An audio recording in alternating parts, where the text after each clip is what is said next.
Bonjour, bienvenue sur Je suis née 3 fois. Allons plus loin, osons la guérison. Mélodie, avec toi j'ai appris que, en fait, la bouche, c'est immense. Ah oui. C'est immense. Alors nous, en psychologie, nous nous intéressons à la bouche parce que la plupart des personnes qui viennent nous voir travaillent la cure par la parole.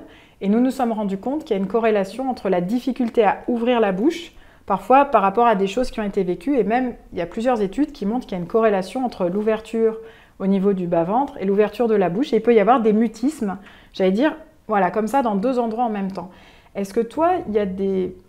comment tu peux nous parler de cette capacité à récupérer, j'allais dire, du volume, et pas que du volume extérieur, mais du volume, j'allais dire, intérieur? Ok, super. Et il y a des solutions. Donc il y a en chant, en voix, on trouve ça aussi dans d'autres thèmes bien sûr, mais on appelle ça les résonateurs. Donc les résonateurs, c'est tout ce qui va nous permettre d'avoir plus de volume, d'amplifier le son de notre voix. Donc les résonateurs, ils se trouvent où? Ils se trouvent au niveau de la cavité buccale, au niveau de la bouche, au niveau du pharynx, de la langue, du nez. Donc en changeant en fait différents positionnements au niveau de notre bouche, on va pouvoir changer le timbre de notre voix. Si je vous parle comme ça, ou si je vous parle comme ça, j'ai juste changé quelques petites choses, mais mon timbre de voix a changé. Je savais pas que tu étais imitatrice en fait. Bien sûr. J'aime beaucoup. Le premier, c'est? Alors le premier, pour le coup, j'ai beaucoup souri et j'ai mis un peu de nez dedans.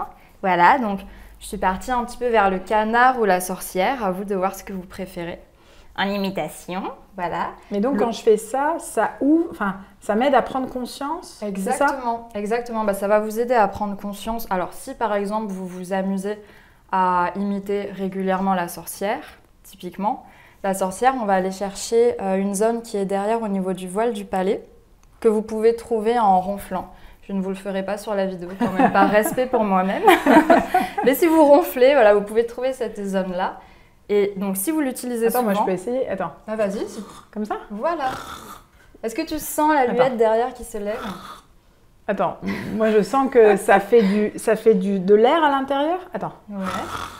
J'ai l'impression que c'est par mon nez qu'ici il y a de l'air. Alors oui, tout à fait. Donc c'est vraiment lié. Donc on est au niveau du voile du palais, donc c'est derrière et en haut.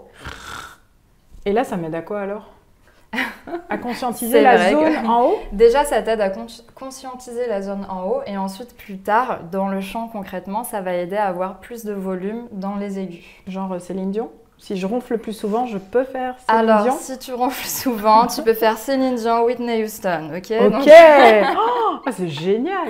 Ça va apporter, oui, plus de puissance vocale et une technique qu'on appelle en chant le twang. D'accord. Le twang, c'est très utilisé. En fait, je ronfle pas, je twang. Non, je me prépare au twang. Tu te prépares au twang. Le ronflement, c'est juste pour les personnes qui ne trouvent pas le twang. C'est une petite astuce, en fait. Et là, par exemple, si tu nous fais un twang, ça donne quoi, en vrai? Juste parce que moi, ça me dit rien, le twang. Ah oui, c'est normal. Alors, je vous chante une mélodie toute basique, normalement, et ensuite, je vous la chante avec du twang. Amazing Grace. Ok, normal. Twang. Amazing Grace. Là, j'ai exagéré, on est d'accord. Hein. Ça t'a mis des frissons. Elle m'a fait des... Elle arrive à... Alors, elle est imitatrice et hérisseuse de poils. Alors, on est d'accord que là, j'ai exagéré, mais parce que quand je propose des exercices d'imitation, il faut toujours exagérer au début et ensuite, on viendra doser, en mettre moins pour que ça devienne plus joli, bien évidemment. Donc, je peux m'entraîner à ronfler, imiter la sorcière ou le canard, t'as dit? Oui, moi, je peux faire la sorcière. La sorcière. Il y a une autre imitation que j'aime beaucoup, c'est l'imitation de la vache. Ok. Et oui, on s'y attendait pas. Non, c'est pas celle-là, c'est pas... Non. Non, c'est pas ça, c'est juste moi qui disais. Alors, bouche fermée, en son grave, donc en plus pour les personnes qui ont du mal pour l'instant à ouvrir la bouche, ça peut être une bonne alternative. Ouais. Bouche fermée, en son grave, on va imiter une vache. À toi? Magnifique, bravo. Je fais super bien la vache. Tu fais super bien, vraiment. Et maintenant, tu vas rajouter les mains sur tes joues et tu vas me dire si tu ressens quelque chose. Ah, ça vibre. Ça vibre, exactement. Ouais. Donc, voilà, commencez à faire cette petite imitation de la vache. Vous pouvez changer de hauteur et ensuite, petit à petit, vous ouvrez la bouche. Ma Vous essayez de garder le même positionnement, le même placement que vous aviez quand vous aviez la bouche fermée. Attends.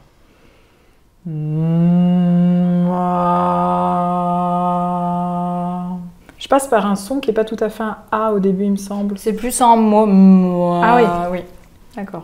Bah, comme c'est devant, en général, le O, ça va apporter un placement qui est devant. D'accord. Contrairement au A qui va être plus derrière au niveau de l'intérieur de la bouche. J'ai l'impression que tu as énormément d'espace à l'intérieur, tu t'amuses à te déplacer. C'est vraiment étonnant pour moi. J'ai appris avant, je ne connaissais rien, je ne savais même pas qu'on pouvait faire ça en fait.